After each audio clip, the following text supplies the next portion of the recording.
بسم الله الرحمن الرحيم. الحمد لله رب العالمين ولا عاقبة للمتقين ولا عدوان إلا على الظالمين والصلاة والسلام على أشرف الأنبياء والمرسلين وعلى آله وأصحابه أجمعين. أما بعد، فقد قال الله سبحانه وتعالى في القرآن الكريم: أعوذ بالله من الشيطان الرجيم، بسم الله الرحمن الرحيم. وإن كان ذو عسرة فنظرة إلى ميسرة وأن تصدقوا خير لكم إن كنتم تعلمون. صدق الله العلي العظيم. عن أبي هريرة رضي الله تعالى عنه أنه قال: قال رسول الله صلى الله عليه وسلم: نفس المؤمن معلقة بدينه حتى يقضى عنه. رواه الترمذي. صدق رسول الله صلى الله عليه وسلم. கண்ணியத்துக்கும் மதிப்புக்கும் உரிய மேலான பெரியார்களே, சோதரிகளே, நேயர்களே, அல்லாஹ் சுப்ஹானஹு வ தஆலா உலகத்தில் எங்களை மனிதர்களாக படைத்து மனிதர்களுக்கு தேவையான எல்லா வாழ்வாதாரங்களையும் அல்லாஹ் ஏற்பாடு செய்து முடிவு செய்து தீர்மானம் செய்து விட்டான். அல்லாஹ் ஒவ்வொரு மனிதனுக்கும் எப்படியான வாழ்வாதாரங்களை கொடுக்க வேண்டும் என்பதை அல்லாஹ் நிர்ணயம் செய்து விட்டான். அந்த அடிப்படையில் உலகத்தில் மனிதர்களுக்குண்டான வாழ்வாதாரம் கொடுக்கப்பட்டிருக்கிறது. குர்ஆனில் அல்லாஹ் சொல்லும் பொழுது, நஹ்னு கஸம்னா பைனஹும் மஈஷத்தஹும் ஃபில் ஹயாத்தித் துன்யா, இந்த உலக வாழ்க்கையில் உங்களுடைய வாழ்வாதாரங்களை உங்களுக்கு மத்தியில் நாங்கள் தான் பங்கு பிரித்து தந்துவிட்டோம்.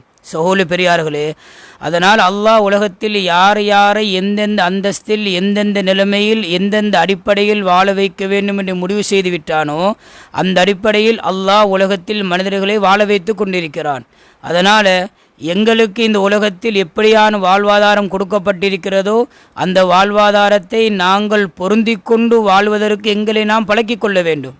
சகோதர பெரியார்களே, ஹதீஸில் சொல்லப்படக்கூடிய விடயம், உலகத்துடைய விஷயத்தில் எங்களை விட கீழ் அந்தஸ்தில் உள்ளவரை, எங்களை விட தரம் குறைவில் உள்ளவரைத்தான் மார்க்கம் எங்களுக்கு பார்க்குமாறு ஏவுகிறது.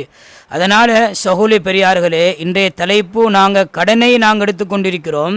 சகோதர பெரியார்களே, இன்று அதிகமான மக்கள், சிலர்களை தவிர அதிகமான மக்கள் இன்று கடன் சுமையில் பீடிக்கப்பட்டிருப்பதற்குண்டான காரணத்தை நாம் ஆய்வு செய்து பார்த்தால், தன்னுடைய சக்திக்கு அப்பாற்பட்ட வாழ்வாதாரத்தை தேடிக்கொள்வதற்காக வேண்டி செய்யக்கூடிய முயற்சி.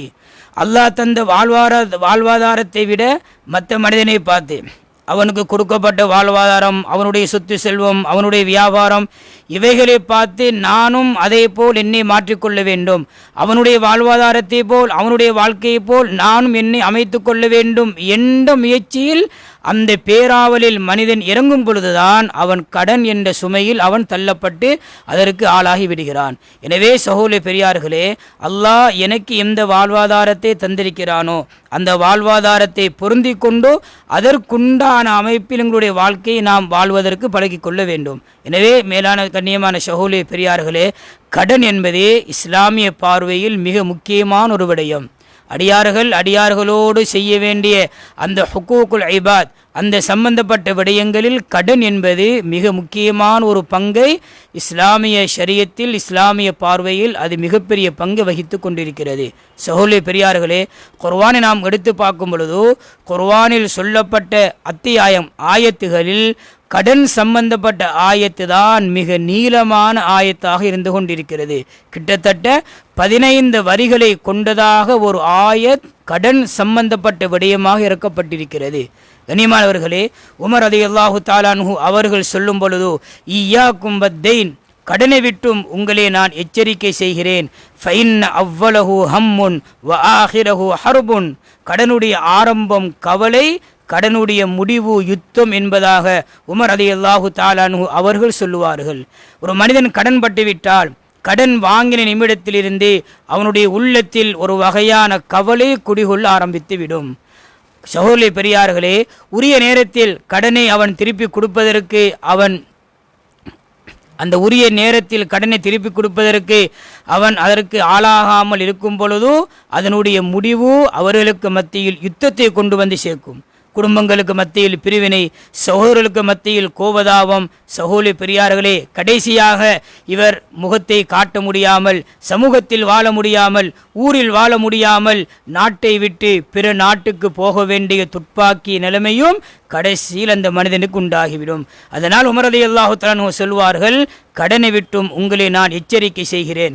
சகோதரி பெரியார்களே, கடனுடைய அந்த வலியை பற்றி, கடனுடைய கவலையை பற்றி அரபிகள் ஒரு உதாரணம் சொல்லுவார்கள். அந்த உதாரணம் தபரானி வரக்கூடிய ஹதீஸுக்கு ஒப்பாக இருக்கிறது. லா ஹம்ம இல்லா ஹம்முத்தைன் வலா வஜஅ இல்லா வஜஉல் ஐன். கடனை போன்ற ஒரு கவலை ஒரு மனிதனுக்கு கிடையாது. அதே போலதான் கண்ணில் ஏற்படக்கூடிய வலியை போன்ற ஒரு வலி வேறு எந்த ஒரு வலியும் கிடையாது. எவ்வாறு கண்ணில் ஏற்படக்கூடிய வலி அது மிகப்பெரிய வலியாக இருக்கிறதோ, அதே போல கடனுடைய கவலை அது மிகப்பெரிய கவலையாக இருக்கிறது என்பதாக அரபிகள் உதாரணம் சொல்வார்கள். எனவே கடன் விடயத்தில் நாம் மிக கவனமாக, மிக ஜாக்கிரதையாக நடந்து கொள்ள வேண்டும். கண்ணியமானவர்களே, ஏனென்றால் கடன் விடயத்தில் மார்க்கத்தில் சொல்லப்பட்டிருக்கக்கூடிய எச்சரிக்கைகளும் அதற்கு ஹதீஸில் வந்திருக்கக்கூடிய கடுமையான எச்சரிக்கைகளை நாம் பார்க்கும் பொழுதோ அது மிக பாரதூரமாக இருந்து கொண்டிருக்கிறது. ரசூலுல்லாஹி ஸல்லல்லாஹு அலைஹி வஸல்லம் சொல்லும் பொழுது, இன்ன அஅலம ذுனூபி இன்தல்லாஹ் பஅதல் கபாயிர். அல்லாஹ்விடத்தில் தடுக்கப்பட்ட பெரும் பாவங்களுக்கு பின்னால் உள்ள மிகப்பெரிய பாவம் ஐயமூத ரஜுலுன் வ அலைஹி தைனுன் லா யதஉ லஹு கலா. அபூதாவூதில் பதிவு செய்யப்பட்ட ஹதீஸ். ஒரு மனிதன் மீது கடன் சுமை இருந்து அவன் மரணிக்கக்கூடிய நேரத்தில் அந்த கடனை அடைப்பதற்குண்டான எந்த ஏற்பாடும் செய்யாமல், அதை பற்றிய எந்த பொறுப்பும் இல்லாமல், எந்த கவலையும் எந்த அக்கறையும் இல்லாமல் ஒரு மனிதன் மரணித்து அவன் அல்லாஹ்வை சந்திப்பதுதான் அல்லாஹ் தடுத்த பெரும் பாவங்களுக்கு பின்னால் உள்ள மிக பயங்கரமான பாவம் என்பதாக ஸல்லல்லாஹு அலைஹி வஸல்லம் சொல்லியிருக்கிறார்கள். கனிமான ஷஹூலி பெரியார்களே, முஸ்லிம் ஷரீஃபில் வரக்கூடிய ஹதீஸ், யுஃபரு லிஷஹீதி குல்லு தன்பின் இல்ல தைன். கடனை தவிர ஒரு ஷஹீதுடைய முழு பாவங்களையும் அல்லாஹ் மன்னித்து விடுகிறான். அந்த ஹதீஸுக்கு தோதுவாக முஸ்லிம், திருமிதி, நசாயி போன்ற ஹதீஸ் கிரந்தங்களில் ஒரு ஹதீஸ் பதிவு செய்யப்பட்டிருக்கிறது. கதாதா ரலியல்லாஹு தஆலா அன்ஹு அவர்கள் அறிவிக்கிறார்கள், ஜா ரஜுல் இலா ரசூலில்லாஹி ஸல்லல்லாஹு அலைஹி வஸல்லம் ஃபகால யா ரசூலல்லாஹ். ஒரு மனிதர் நபி ஸல்லல்லாஹு அலைஹி வஸல்லம் அவரிடத்தில் வந்து ஒரு கேள்வி தொடுத்தார். யா ரசூலல்லாஹ், அரஐத இன் குதில்து ஃபீ சபீலில்லாஹ் சாபிரன் முஹ்தஸிபன் முக்பிலன் கைர முதுபிரின் ஐகஃபிருல்லாஹு அன்னி ஹதாயா. கேட்டார், யா ரசூலல்லாஹ், நான் அல்லாஹ்வுடைய பாதையில் யுத்தத்துக்காக சென்று பொறுமை மேற்கொண்டவனாக, அந்த யுத்தத்தில் ஏற்படக்கூடிய அந்த சிரமங்களை அல்லாஹ்வுக்காக வேண்டி பொறுமையை காத்தவனாக, அதே போல முஹ்தஸிபன், எந்த பேருக்கும் புகழுக்கும் முகஸ்துதிக்கும் இல்லாமல் யுத்தத்தில் நான் கலந்து கொண்டால் எனக்கு அல்லாஹ்வும் ரசூலும் என்ன வாக்குறுதிகள் அளித்திருக்கிறார்களோ அந்த வாக்குறுதிகள் மீது மட்டும் நன்மையை ஆதரவு வைத்தவனாக, முக்பிரன் கைர முதுபிர், புறமுது காட்டி ஓடாமல், முன்னுக்கு புறமுது காட்டி ஓடாமல் முன்னேறி சென்று நான் யுத்தம் செய்து அந்த யுத்தத்தில் நான் ஷஹீதாக்கப்பட்டு விட்டால், அந்த யுத்தத்தில் நான் கொல்லப்பட்டு விட்டால் என்னுடைய முழு பாவங்களுக்கும் இந்த ஷஹாதத் குற்ற பரிகாரமாக ஆகிவிடுமா என்று ஒரு கேள்வியை தொடுத்தார்.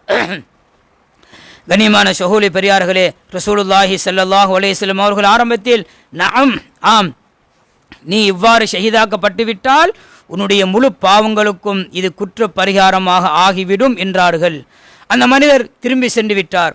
ஃபலம்மா வல்ல ரஜுல், அந்த மனிதர் திரும்பி செல்லும் பொழுதோ நாதாஹு ரசூலுல்லாஹி ஸல்லல்லாஹு அலைஹி வஸல்லம், அந்த மனிதரை ரசூலுல்லாஹி ஸல்லல்லாஹு அலைஹி வஸல்லம் அவர்கள் அழைத்து திரும்ப கேட்டார்கள், கைஃப குல்த, நீ என்ன கேட்டாய், நீ என்ன சொன்னாய், அதை மறுபடியும் கேளு பார்க்கலாம் என்று கேட்கும் பொழுதோ அந்த மனிதர் அதே கேள்வியை திரும்ப கேட்கும் பொழுதோ ரசூலுல்லாஹி ஸல்லல்லாஹு அலைஹி வஸல்லம் திரும்ப சொன்னார்கள், நஅம், ஆம், நீ இவ்வாறு கொல்லப்பட்டால், இவ்வாறு ஷஹீதாக்கப்பட்டு விட்டால் அந்த ஷஹாதத் உன்னுடைய முழு பாவங்களுக்கும் குற்ற பரிகாரமாக ஆகிவிடும்.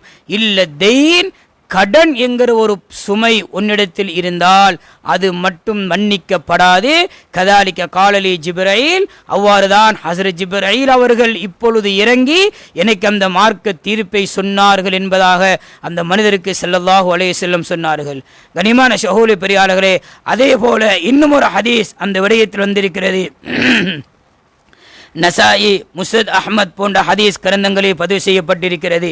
அப்துல்லாஹி இப்னு ஜஹ்ஷ் ரலியல்லாஹு தஆலா அவர்கள் ரிவாயத் செய்கிறார்கள், நாங்கள் ரசூலுல்லாஹி ஸல்லல்லாஹு அலைஹி வஸல்லம் அவர்களை சூழால் ஒரு சந்தர்ப்பத்தில் உட்கார்ந்து கொண்டிருந்தோம். அந்த நேரத்தில் ரசூலுல்லாஹி ஸல்லல்லாஹு அலைஹி வஸல்லம் அவர்கள் ஃபரஃபஅ ரஸஹு இலஸ் ஸமா, வானத்தின் பக்கம் தன்னுடைய பார்வையை உயர்த்தி, வலஅ ராஹதஹு அலா ஜபஹதிஹி, தன்னுடைய உள்ளங்கையை நெற்றியின் மீது வைத்து சொன்னார்கள், சுப்ஹானல்லாஹ், அல்லாஹ் எவ்வளவு பரிசுத்தமானவன், மாதா உன்சில மின தஷ்தீத், எவ்வளவு கடுமையான எச்சரிக்கை இறக்கப்பட்டிருக்கிறது என்று சொன்னார்கள். இந்த வார்த்தையை கேட்ட உடனே ஃபசகத்னா யௌமனா வலைலத்தனா ஹத்தா அஸ்பஹனா, நாங்கள் அன்றைய பகல் முழுதும் மௌனமாக இருந்தோம். யாருக்கும் நபியாரிடத்தில் அந்த கடுமையான சோதனையை கேட்பதற்கு தைரியம் பெறவில்லை. அன்றைய இரவும் நாங்கள் யாரும் கேட்கவில்லை.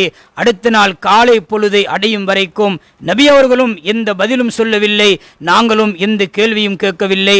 அடுத்த நாள் நபியாரிடத்தில் கேட்கப்பட்டது, யா ரசூலல்லாஹ் மத் தஷ்தீதுல்லதி நுஸ்ஸில, எந்த விடயத்தில் இவ்வளவு கடுமையான எச்சரிக்கை இறக்கப்பட்டிருக்கிறது? சொன்னாங்க, ஸல்லல்லாஹு அலைஹி வஸல்லம் ஃபித்தைன், கடன் விடயத்தில் இறக்கப்பட்டிருக்கிறது. சொல்லி போட்டு சொன்னார்கள், வல்லதி நப்சு முஹம்மதின் பியதி, இந்த முஹம்மதுடைய ஆத்மா எவன் கைவசம் இருக்கிறதோ அவன் மீது சத்தியமாக, லவ் அன்ன ரஜுலன் குத்தில ஃபீ சபீலில்லாஹ். சகோதரர்களே, இந்த ஹதீஸை நாங்கள் ஆழமாக உட்நோக்க வேண்டும். ஏனென்றால் நபி அவர்கள் கடனுடைய பாரதூரத்தை நடைமுறைக்கு சாத்தியம் மற்ற ஒரு விடயத்தோடு ஒப்பீடு செய்து காட்டியிருக்கிறார்கள்.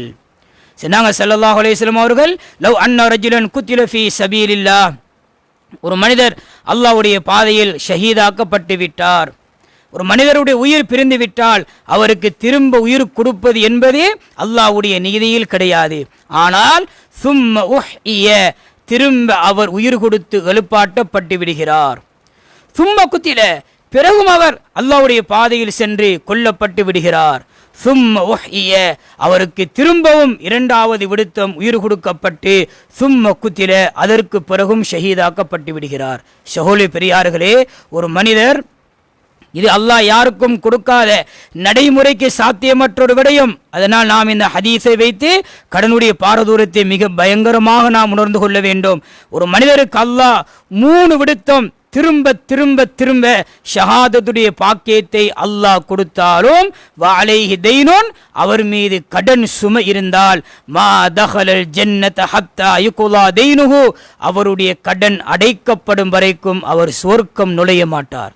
சகோதரி பெரியார்களே, ஏன் இவ்வளவு ஷஹாதத்தோடு அந்த கடனுடைய பாரதூரம் ஒப்பீடு செய்ய காட்டப்பட்டிருக்கிறது? கண்ணியமான சகோதரி பெரியார்களே, ஒரு மனிதர் அல்லாஹ்வுக்காக வேண்டி, அவனுடைய தீனுக்காக வேண்டி அல்லாஹ்வுடைய பாதையில் சென்று அவர் ஷஹாதத்துடைய அந்த பாக்கியத்தை அடைந்து கொண்டால், அல்லாஹ்வுக்கும் அடியானுக்கும் சம்பந்தப்பட்ட விடயங்களில் அவர் விடயத்தில் என்ன தவறு இருந்தாலும் அது அல்லாஹ்வோடு சம்பந்தப்பட்டது. அல்லாஹ் அனைத்து பாவங்களையும் அவன் நாடினால் மன்னித்து விடுவான். ஆனால் கடன் என்பது அடியார்களோடு சம்பந்தப்பட்ட விடயம். சகோதரி பெரியார்களே, அந்த அடியான் இவனை மன்னிக்காத வரைக்கும், அந்த அடியானுடைய அந்த ஹக்கு, அவனுடைய உரிமை முறையாக நிறைவேற்றப்படாத வரைக்கும் அல்லாஹ் இவருக்கு மன்னிப்பை வழங்க மாட்டான். கண்ணியமான சகோதரி பெரியார்களே, ரசூலுல்லாஹி ஸல்லல்லாஹு அலைஹி வஸல்லம் அவர்கள் மிக இரக்கமுள்ள நபி அவர்கள். பொதுவாக நபி ஸல்லல்லாஹு அலைஹி வஸல்லம் அவர்களுடைய சபைக்கு ஒரு ஜனாசா கொண்டு வரப்பட்டால் நபி அவர்கள் அந்த ஜனாசாவுடைய தொழுகையை தொழுவிப்பதற்காக வேண்டி முன்னுக்கு வருவார்கள். அந்த ஜனாசா விடயத்தில் 1000 குறை சொல்லப்பட்டாலும் நபி அவர்கள் ஏதாவது ஒரு நலவு இருக்கிறதா என்று அந்த ஜனாசா விடயத்தில் தேடி தேடி பார்ப்பார்கள். ஒவ்வொரு சஹாபாக்களாக கேட்பார்கள். 1000 குறை சொல்லப்பட்டாலும் ஒரு நலவு அந்த ஜனாசா விடயத்தில் சொல்லப்பட்டு விட்டால் நபி அவர்கள் அந்த ஒரு நலவை அடிப்படையாக வைத்து நபி அவர்களே அந்த ஜனாசாவுக்கு ஜனாசா தொழுகை நடத்துவார்கள். இது நபி அவர்களின் வளமை. சகோதரி பெரியார்களே, அதே போல ஒரு நாள் ஒரு ஜனாசா கொண்டு வந்து வைக்கப்படுகிறது. ஃபஹத்தா ஸல்லல்லாஹு அலைஹி வஸல்லம் ஹத்வத்தன், நபி அவர்கள் சில அடிகள் முன்னுக்கெடுத்து வைத்து அந்த ஜனாசா தொழுவிப்பதற்கு தயாராகிவிட்டார்கள். சஹாபாக்களை பார்த்து கேட்டார்கள், ஹல் அலைஹி மின் தைன், இந்த ஜனாசாவின் மீது ஏதாவது கடன் சுமை இருக்கிறதா? குல்னா, சஹாபாக்கள் சொன்னார்கள், தீனாரான். யா ரசூலல்லாஹ், தீனாரான், 2 தீனார்கள், 2 தங்க நாணயங்கள் இவருடைய பொறுப்பில் கடன் இருக்கிறது. சொன்னாங்க ஸல்லல்லாஹு அலைஹி வஸல்லம் அவர்கள் உடனே பின்னுக்காகி ஃபஸல்லு அலா சாஹிபிக்கும், உங்களுடைய தோழருக்கு நீங்களே தொழுவித்து விடுங்கள் என்று சொன்னார்கள். கனிமானவர்களே, இன்னும் ஒரு சந்தர்ப்பத்தில் ஒரு ஜனாசா கொண்டு வந்து வைக்கப்பட்டது. உமர் ரலியல்லாஹு தஆலா அன்ஹு போன்றவர்கள் தடுத்தார்கள். யா ரசூலல்லாஹ், இந்த ஜனாசாவுக்கு நீங்கள் தொழுகை நடத்த வேண்டாம், இந்த ஜனாசா விடயத்தில் எந்த நலவையும் நாங்கள் கண்டுகொள்ளவில்லை. நபி அவர்கள் சஹாபாக்களை பார்த்து கேட்டார்கள், இந்த ஜனாசா விடயத்தில் ஏதாவது நலவு உங்களுக்கு தெரியுமா? யாரும் எந்த பதிலும் கூறவில்லை. ஒரு ஒதுக்கு புறத்தில் இருந்த ஒரு சஹாபி எழும்பி சொன்னார், யா ரசூலல்லாஹ், ஒரு நாள் நாங்கள் அல்லாஹ்வுடைய பாதையை சென்று திரும்பி வந்த சந்தர்ப்பத்தில் அந்த மக்களுடைய அந்த உடைமைகளை பாதுகாப்பதற்காக வேண்டி ஒரு நாள் இரவு என்னை பொறுப்பாக்கப்பட்டது. நான் பொறுப்பாக்கப்பட்ட நேரத்தில் இந்த மனிதர் எனக்கு அந்த உடைமைகளை பாதுகாப்பதற்கு உதவி செய்தார். சகோதரி பெரியார்களே, ஸல்லல்லாஹு அலைஹி வஸல்லம் அந்த ஜனாசாவை பார்த்து சொன்னார்கள், தொழுகை நடத்தினார்கள். நடத்திவிட்டு சொன்னார்கள், உன்னுடைய தோழர்கள் நீ நரகவாதி என்பதாக சொல்கிறார்கள், அல்லாஹ்வுடைய தூதர் நான் சாட்சி சொல்கிறேன் நீ சொர்க்கவாதி என்றார்கள். கனிமானவர்களே, 1000 குறை ஒரு ஜனாசா விடயத்தில் சொல்லப்பட்டாலும் நபி அவர்கள் ஏதாவது ஒரு நலவு இருக்கிறதா என்று தேடி தேடி பார்த்து அந்த ஜனாசாவுக்கு தொழுகை நடத்துவார்கள். ஆனால் கடன் இருக்கிறது என்று சொல்லப்பட்ட உடனே நபி அவர்கள் தொழுவிக்காமல் பின்னுக்காகிவிட்டார்கள். கண்ணியமான சகோதரி பெரியார்களே, அபூ கதாதா ரலியல்லாஹு தஆலா அவர் சொல்றார்கள், உடனே முன்னுக்கு வந்து சஹாபாக்களுக்கெல்லாம் மிகப்பெரிய பாரமாக ஆகிவிட்டது. அலைய தைனுஹு யா ரசூலல்லாஹ், அவருடைய அந்த 2 தங்க நாணயத்தையும் கடன் சுமையை நான் பொறுப்பெடுக்கிறேன் யா ரசூலல்லாஹ் என்று அபூ கதாதா ரலியல்லாஹு தஆலா அவர்கள் பொறுப்பெடுத்த உடனேதான் நபி அவர்கள் தொழுகை நடத்தினார்கள். தொழுகை நடத்ததுக்கு பின்னால் அடுத்த நாள் நபி ஸல்லல்லாஹு அலைஹி வஸல்லம் கதாதாவை பார்த்து கேட்டார்கள், மா ஃபுஇல தீனார், மா ஃபுஇல தீனாரான், அந்த 2 தீனார் விடயமும் என்ன நடந்தது? கடன் அடைக்கப்பட்டு விட்டதா? நான் சொன்னேன், இன்னமா மாத்த அம்சி யா ரசூலல்லாஹ், அவர் நேற்று தானே மரணிச்சார் யா ரசூலல்லாஹ். நபி அவர்கள் மௌனமாக இருந்தார்கள். திரும்ப அடுத்த நாள் நபி அவர்கள் அடுத்த நாள் கேட்டார்கள், அந்த 2 தீனாருடைய நிலைமை என்ன? கடன் அடைக்கப்பட்டு விட்டதா? சின்ன நான் கதை துகா யா ரசூலல்லாஹ், அந்த 2 தங்க நாணயத்துடைய கடனையை நான் அடைத்து விட்டேன் என்று அபூ கதாதா ரலியல்லாஹு தஆலா சொன்ன உடனே ஸல்லல்லாஹு அலைஹி வஸல்லம் சொன்னார்கள், அல் ஆன பர்ரத்த ஜில்தஹு, இப்பொழுதுதான் நீ அவருடைய தோலை குளிராக ஆக்கிவிட்டீர். புகாரியில் வரக்கூடிய ஹதீஸ். நியமான சகோதரி பெரியார்களே, நீ அந்த 2 தங்க நாணயத்தையும் அடைக்கும் வரைக்கும் அந்த உடம்பு நரக நெருப்பால் சூடாக்கப்பட்டு கொண்டிருந்தது. அந்த கடனை நீர்கள் அடைத்ததற்கு பின்னால்தான் அந்த உடம்பை அல்லாஹ் குளிராக ஆக்கிவிட்டான். நியமான சகோதரி பெரியார்களே, கடன் என்பது நெருப்பு. அண்மையில் எல்லாரும் சோசியல் மீடியா தெரியாதவர்கள் யாரும் இருக்க மாட்டீர்கள். அண்மையில் ஒரு அரபு நாட்டில் ஒரு நடந்த ஒரு ஜனாசாவுடைய செய்தி அதிகமாக ஃபேஸ்புக்கிலையும் வாட்ஸ்அப்லையும் அது பகிரப்பட்டது. ஒரு மனிதர் ஜனாசா ஆகி அவர் அடக்கப்பட்டதுக்கு பின்னால் அவருடைய தலைமாட்டில் ஒரு நோட்டீஸ், ஒரு பலகை, ஒரு பேப்பரில் சில வரிகள் எழுதப்பட்டு அந்த ஜனாசாவுடைய தலைமாட்டில் குத்தி வைக்கப்பட்டது. அது என்ன வரி என்று சொன்னால், நீ எனக்கு, நான் நினைக்கிறேன் 2000 அல்லது 3000 நினைக்கிறேன் $, நீ எனக்கு கடன் தர இருந்து அந்த கடனை தராமல் நீ மௌத்தாகி கபருக்குள் சென்று விட்டாய். நீ எனக்கு தர வேண்டிய கடன் உனக்கு இந்த கபருக்குள் நெருப்பாக பற்றி கொண்டிருக்கும் என்று அந்த கடன் கொடுத்த மனிதர் அவருடைய உள்ளத்துடைய அந்த ஆதங்கத்தை ஒரு கார்ட்போர்டில் எழுதி அந்த ஜனாசாவுடைய தலைமாட்டில் குத்தி வைத்துவிட்டு வந்தது. அது இன்றைக்கு எல்லாரும் அதிகமாக ஃபேஸ்புக்கில் வாட்ஸ்அப்பில் அந்த சம்பவத்தை பார்த்திருக்கலாம். சகோதரி பெரியார்களே, கடன் என்பது நரக நெருப்பு. அதனாலதான் ஒரு ஷஹீதுடைய விடயத்தில் கூட அவருடைய பொறுப்பில் என்ன பாவம் இருந்தாலும் அல்லாஹ் அந்த ஷஹாதத்தை காரணமாக வைத்து முழு பாவத்தையும் அல்லாஹ் மன்னிக்கலாம். ஆனால் கடன் இருந்தால் அது இன்னும் ஒரு மனிதனோடு சம்பந்தப்பட்டது. கண்ணியமானவர்களே, நபி அவர்கள் இந்த சஹாபிக்கு ஜனாசா தொழுகை நடத்தாமல் பின்னுக்கு வந்தார்கள். அவருடைய கடனில், அவருடைய சுமையில் இருந்த கடன் சுமை எவ்வளவு? கோடிக்கணக்கல்ல. இன்றைய காலத்தில் 2 தங்க நாணயம் என்பது ஒரு பவுன், சௌரல்பியார்களே, கிட்டத்தட்ட ஒரு 1.25 பவுன், 1.25 பவுன் தங்கம்தான். கிட்டத்தட்ட இன்றைக்கு அதோடைய பெருமதி எவ்வளவு? இன்றைக்கு தான் தங்கம் 2.30. இன்றைக்கு பெருமதி கிட்டத்தட்ட 2,50,000. ஆனா இந்த ஹதீஸ் ஒரு 10 வருஷத்துக்கு முன்னால் சொல்லப்பட்டிருந்தால், 20 வருஷத்துக்கு முன்னால் சொல்லப்பட்டிருந்தால், ஒரு 30 வருஷத்துக்கு முன்னால் சொல்லப்பட்டிருந்தால், இலங்கையில் தங்கத்தின் பெருமதி ஒரு பவுன் 400 ரூபாய் கூட போயிருக்கிறது. அப்ப வெறும் 800 ரூபாய். ஒரு பவுன் 1000 ரூபாய் கணக்கு பார்த்திருந்தால் ஒரு வெறும் சோழ பெரியார்களே 1000 ரூபாய். கண்ணியமானவர்களே, இன்றுதான் 230. நபியாருடைய காலத்தில் 2 தங்க நாணயத்துடைய அந்த கடன் சுமை இருந்தும் கூட நபி அவர்கள் ஜனாசா தொழுவிக்காமல் பின்னுக்கு வந்திருக்கிறார்கள் என்றால் கடன் என்பது கண்ணியமான சகோதரி பெரியார்களே அது மிக பாரதூரமானது. அதனால் அல்லாஹ்வை மிக பயங்கரமாக பயந்து கொள்ள வேண்டும். கடன் விடயத்தில் ஏன் அடியானோடு சம்பந்தப்பட்ட விடயம், ஒரு மனிதன் மரணிக்கிறான், அவன் பொறுப்பில் கடன் சுமை இருந்தால் சொன்னாங்க ஸல்லல்லாஹு அலைஹி வஸல்லம் அவர்கள், நஃப்ஸுல் முஃமினி முஅல்லகத்துன் பிதைனிஹி ஹத்தா யுக்லா அன்ஹு, அந்த கடன் அடைக்கப்படும் வரைக்கும் அந்த மனிதனுடைய அந்த உயிர், அவனுடைய ஆத்மா கடனோடு கொழுகப்பட்டிருக்கும். அப்படி என்றால் என்ன?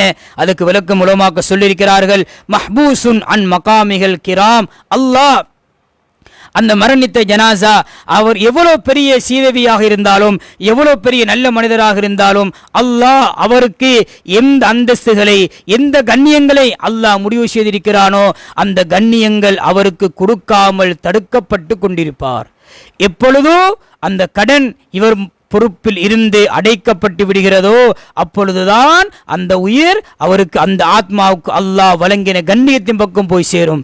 இந்த ஹதீஸை இமாம் ஷௌகானி அவர்கள் சொல்லும் பொழுதோ, அனந்தரக்காரர்கள் தன்னுடைய அனந்தரத்துக்கு சொந்தமானவர் மரணித்தால், அவர் விடயத்தில் கடன் இருந்தால் அந்த கடனை மிக அவசரமாக அதை அடைக்கும் விடயத்தில் கூடிய கவனம் செலுத்த வேண்டும் என்பதாக இமாம் ஷௌகானி அவர்கள் சொல்லியிருக்கிறார்கள். எனவே கண்ணியமான சகோதரி பெரியார்களே, கடன் விடயத்தில் ஏராளமான எச்சரிக்கைகள் ஹதீஸில் வந்திருக்கிறது.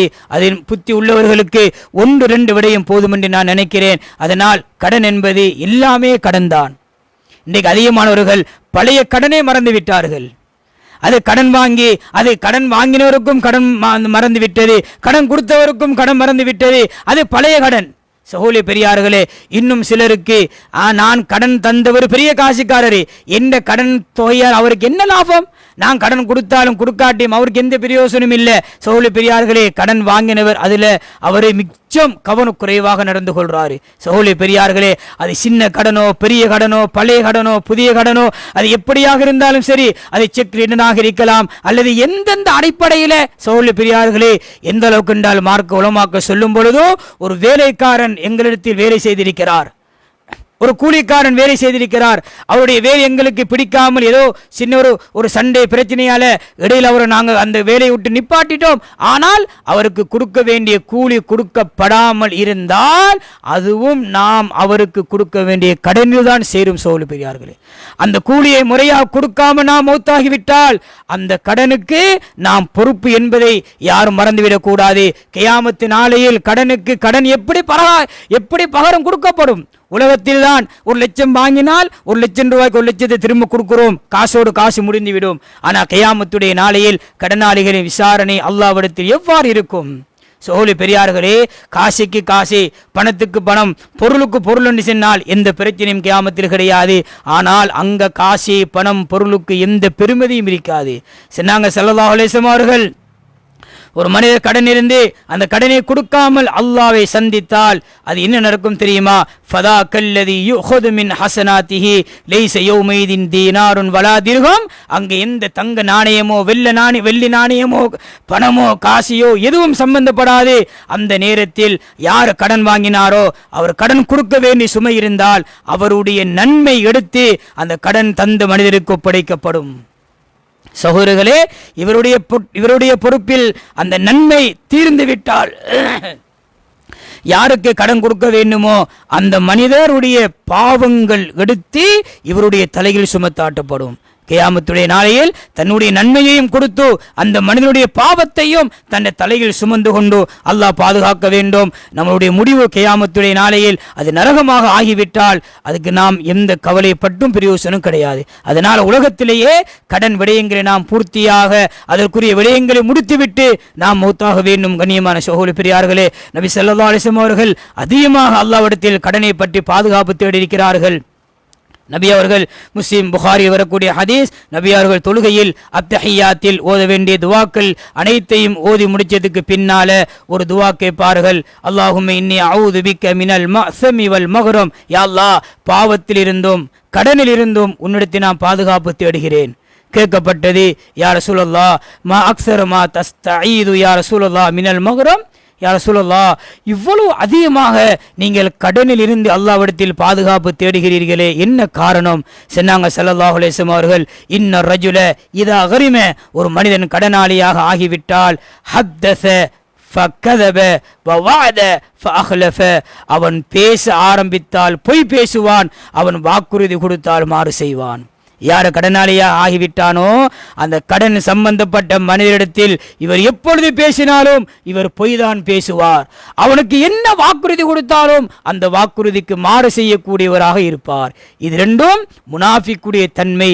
அதனால் கடன் என்கிற ஒன்று முனாஃபிக்குடைய தன்மையை அந்த மனிதனிடத்தில் கொண்டு வந்து சேர்த்துவிடும். அதனால் தான் நான் அல்லாஹ்விடத்தில் அதிகமாக கடனை விட்டு பாதுகாப்பு தேடுகிறேன் என்பதாக அந்த மனிதருக்கு ஸல்லல்லாஹு அலைஹி வஸல்லம் அவர்கள் பதில் கொடுத்தார்கள். எனவே கண்ணியமான சகோதரி பெரியார்களே, கடன் விடயத்தில் நாம் மிக கவனமாக நடந்து கொள்ள வேண்டும். கடன் விடயத்தில் நாம் முறையாக அதனை அடைப்பதற்கு உண்டான எல்லா முயற்சிகளையும் முறையாக செய்து கொள்வோம். அடுத்ததாக ஒரு விடயத்தை நாம் சொல்லி முடித்துக் கொள்கிறேன். கடனாளிகள் எவ்வாறு நடந்து கொள்ள வேண்டும், கடன் எடுத்தவர் எவ்வாறு நடந்து கொள்ள வேண்டும், அதை சுருக்கமாக நான் சொல்லி முடிக்கிறேன். கண்ணியமான சகோதரி பெரியார்களே, கடன் கொடுத்தவர், கடன் கொடுக்கக்கூடியவர் எவ்வாறு நடந்து கொள்ள வேண்டும் என்றால், முதலாவது மார்க்கம், என்னிடத்தில் உதாரணமாக ஒரு மனிதர் கடன் கேட்டு வருகிறார் என்றால், அந்த கடன் கேட்டு வரக்கூடிய மனிதருடைய நிலைமையை பார்த்து மார்க்கம் 3 சட்டத்தை எங்களுக்கு சொல்லுது. அந்த கடன் கேட்டு வந்த மனிதர் உண்மையிலேயே மார்க்கம் அனுமதித்த சொந்த குடும்ப தேவைக்காக வேண்டித்தான் அந்த கடனை வாங்க வந்திருக்கிறார் என்று எங்களுக்கு தெரிஞ்சால், நாம் அவருக்கு கடன் கொடுப்பதை மார்க்கம் எங்களுக்கு வாஜிபாக ஆக்கியிருக்கிறது. கடன் கேட்டு வந்த மனிதர் அந்த கடனை அவர் பாவத்துக்கு, அனாச்சாரத்துக்கு, வழிகேடுக்கு, ஹராத்துக்குத்தான் அதை பயன்படுத்துவார் என்று எனக்கு உறுதியாக தெரிஞ்சால் அவருக்கு நான் கடன் கொடுப்பதை மார்க்கம் ஹராமாக ஆக்கியிருக்கிறது. கடன் கேட்டு வந்த மனிதர் அவர் தேவைக்கோ அல்லது ஹராத்துக்கோ பயன்படுத்த மாட்டாரே, அந்த கடனை அவர் வீண்வரையும் செய்ய போகிறார். தன்னுடைய தேவைக்கு மேலதிகமாக செலவழிக்கிறதுக்கு அவர் கடன் கேட்டு வருகிறார் என்றால் அவர் விடயத்தில் மார்க்கம் கடன் கொடுப்பதை மக்ரூஹாக ஆக்கியிருக்கிறது. அதனால் எங்களுக்கு ஒரு மனிதர் கடன் கேட்டு வந்தால் அவர் நிலைமையை பார்த்து நாம் நடந்து கொள்ள வேண்டும். இரண்டாவது, யார் கடன் கொடுக்கிறார்களோ அவர் கடன் கொடுப்பதன் மூலம் எந்த மேலதிகமான லாபத்தையும் எதிர்பார்த்து விடக்கூடாது. சகோதரி பெரியார்களே, நபி ஸல்லல்லாஹு அலைஹி வஸல்லம் சொன்னார்கள், குல்லு கரலின் ஜர்ர மன்ஃபஅத்தஹு ஃபஹுவ ரிபா. ஒரு மேலதிகமான ஒரு மன்ஃபஅத்தை, ஒரு பிரயோசனத்தை இழுத்து கொண்டு வரக்கூடிய ஒவ்வொரு கடனும் அது வட்டி என்பதாக சொன்னார்கள். ஒரு மனிதர் 1 லட்சம் ரூபாய் கடன் கொடுத்து 1 லட்சம் ரூபாவோட 1,10,000 எனக்கு நீ மேலதிகமாக தரணும் என்று நிபந்தனை போட்டால் அது வட்டி. சகோதரி பெரியார்களே, அது கடன் அல்ல, அது வட்டி.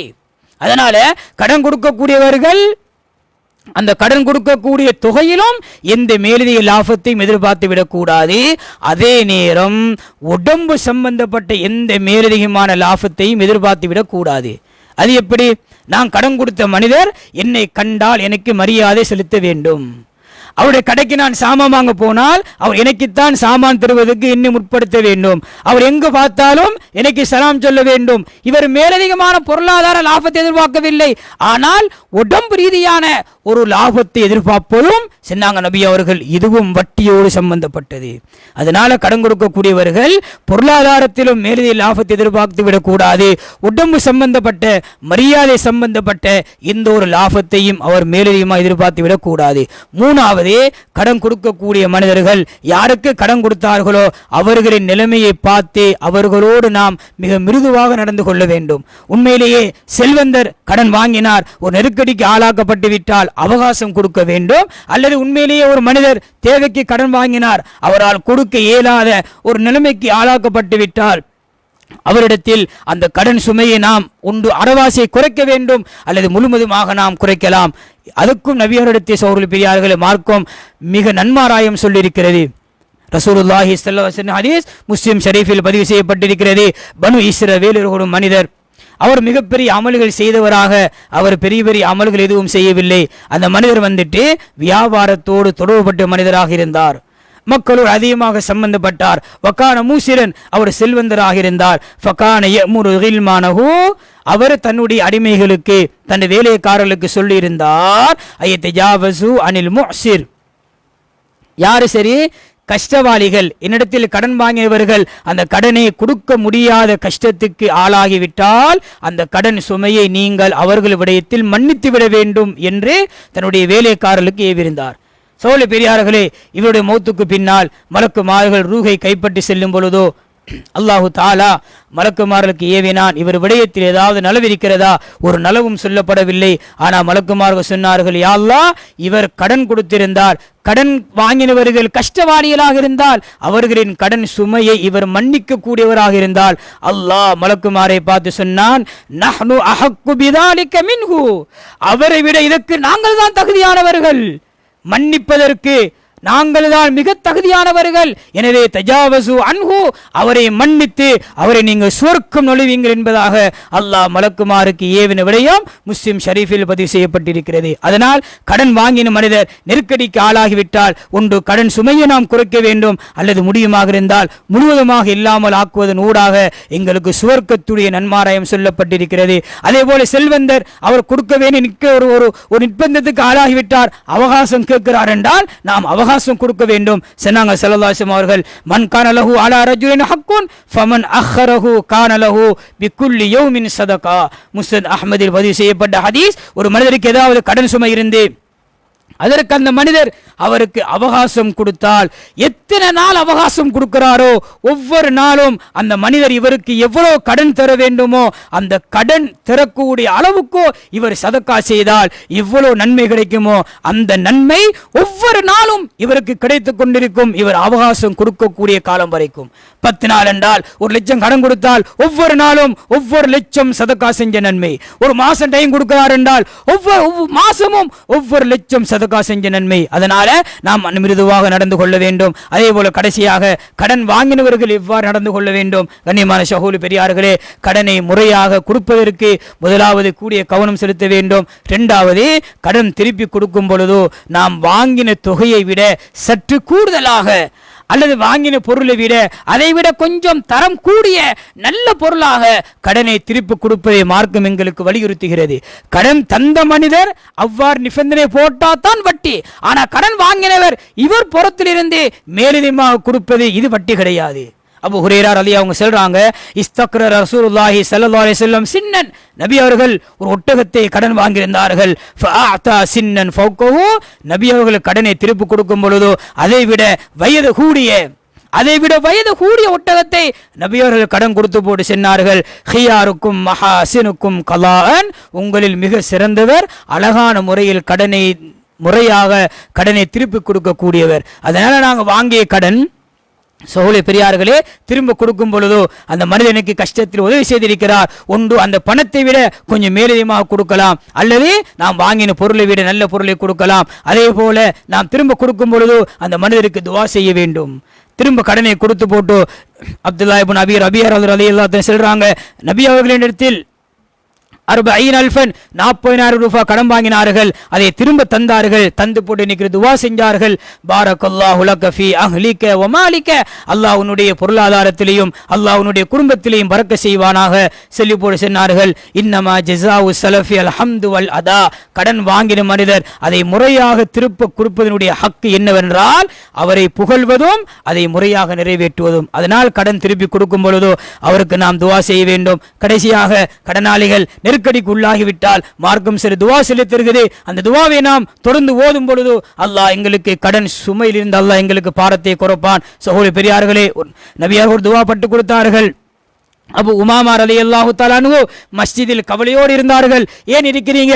ஹுமூமுன் லஸிமத்னி துயூனுன் யா ரசூலல்லாஹ், கடனும் கவலையும் என்னை எல்லை மீறி போய்விட்டது யா ரசூலல்லாஹ். நபியர் துஆ சொல்லி கொடுத்தார்கள், காலையிலும் மாலையிலும் 3 விடுத்த ஓதுங்கள், அல்லாஹ் கவலையும் கடனை இல்லாமலாக்குவான். அல்லாஹும்ம இன்னி அஊது பிக்க மினல் ஹம்மி வல் ஹஸன் வ அஊது பிக்க மின் அஜிஸி வல் கஸல் வ அஊது பிக்க மினல் ஜுப்னி வல் புகுல் வ அஊது பிக்க மின் கலபதி தைனி வ கஹ்ரி ரிஜால். அந்த மனிதர் ஓதி வந்தார். அவரே சொல்கிறார், ஃபஃஅல்து ذلك ஃபஅதுஹபல்லாஹு ஹம்மி வகலா அன்னி தைனி. இதை நான் தொடர்ந்து ஓதி வந்தேன். அல்லாஹ் என்ற கவலையும் இல்லாமல் ஆக்கினான். அல்லாஹ் என்ற கடன் சுமையையும் அல்லாஹ்வுக்கு சுப்ஹானஹு வ தஆலா இல்லாமல் ஆக்கினான். எனவே கண்ணியமான சகோதரி பெரியார்களே, கடன் விடயத்தில் நாம் முறையாக அல்லாஹ்வுக்கு பயந்து நடந்து கொள்வோம். இல்லாமல் அல்லாஹ்வுக்கு சுப்ஹானஹு வ தஆலா அவருடைய ஹக்குகளை முறையாக பேணி, அடியார்கள் சம்பந்தப்பட்ட ஹக்குகளை முறையாக பேணி நடக்கக்கூடிய நல்ல மக்களாக நம் அனைவரையும் ஆக்கி அருள்வானாக. வ ஆகிரு தாவானா அனில் ஹம்துலில்லாஹி ரப்பில் ஆலமீன். வஸ்ஸலாமு அலைக்கும் வரஹ்மத்துல்லாஹி வபரகாத்துஹு.